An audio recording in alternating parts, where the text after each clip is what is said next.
Welcome back. We are busting myths about menopausal hormone therapy with family physician Dr. Tony.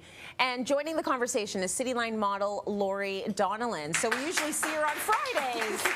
I love that you're here with us today because we want to talk about your own journey with hormone therapy. Why did you decide to explore this option, Lori? Well, you know, I'm lucky to have a few friends that are a few years older than me, and they were trailblazers. Some had great response to HRT. One ended up with blood clots and had to come off it. So when I was approaching my 50th birthday, I started to feel the symptoms coming on, and the night sweats and the hot flashes. Oh my gosh, they were insane. Every 15, 20 minutes all evening. It was constantly, yeah? Constantly, yeah. So I approached my doctor and I said, you know, I feel like I'm just not myself. I felt a little lackluster. My skin felt dry. My hair felt like it was thinning, and those hot flashes were killing me. So we talked, and the best option for me was to go on an oral HRT. How long has it been? It's been exactly a year. Okay, so what's going on? How you feeling? You know what? Within about 3 weeks of starting, I started to feel like myself. The hot flashes went away almost immediately. Within 2 to 3 weeks, I was already starting to see it. I started to sleep better, and I think that was starting to just make me feel better in general, right? When you get a good solid 8 hours. My skin felt lighter and brighter and clearer, and I went to a hair appointment about 6 months in, and my hairdresser said, "Oh, you've got all these little baby hairs. What are they from?" And I thought, oh, that's estrogen coming back. So new hair growth, the whole nine. Yeah.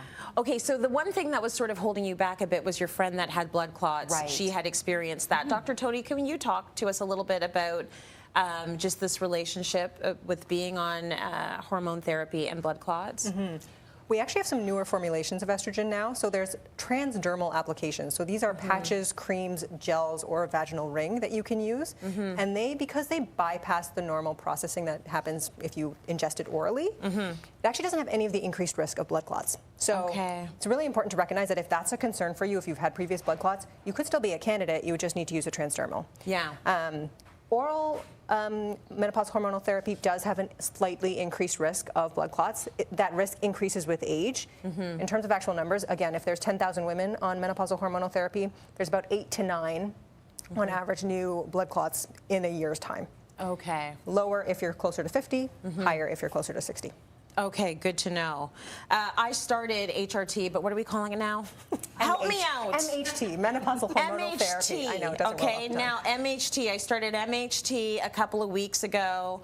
I've got my 13-year-old. Every time I start getting irritable, she's like, "Is the estrogen working yet? Like, when does it work? When does it click in?" I'm like, "Honey, give me a few weeks before I start to feel the difference." But it was really good, number one, having a woman doctor who immediately was like, "Oh, I've got some things for you. Let's consider these things if you're having hot flashes and feeling irritable and all those things." So I will report back. I will let you know how I'm feeling, but I'm happy to be on the road to Lori. I want to go where you go, Lori, because that's what I'm looking for.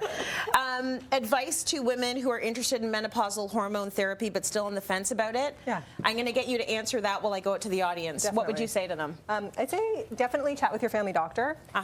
They have a lot of information. Also, things to keep in mind, helpful to educate yourself. There's a really wonderful book called The Menopause Manifesto, which is written by Dr. Jen Gunter, who's a wonderful obstetrician gynecologist. It has all the information that you need. The North American Menopause Society also has some really fantastic resources for people, both doctors and patients, on what to do about menopause and how to approach it. Great. Dr. Gunter has been on the show. We are a fan. She's fantastic. This is Elizabeth. You had a question for Dr. Tony. Yeah. Doctor, do you know why MHT works for some women and not for others? Look at her picking up the new name quicker than I did. Well done, well done. Very impressed. Yeah, like all of our medications, unfortunately, there are some people who respond to them and others who don't. There are some newer formulations, like I was talking about with Tracy.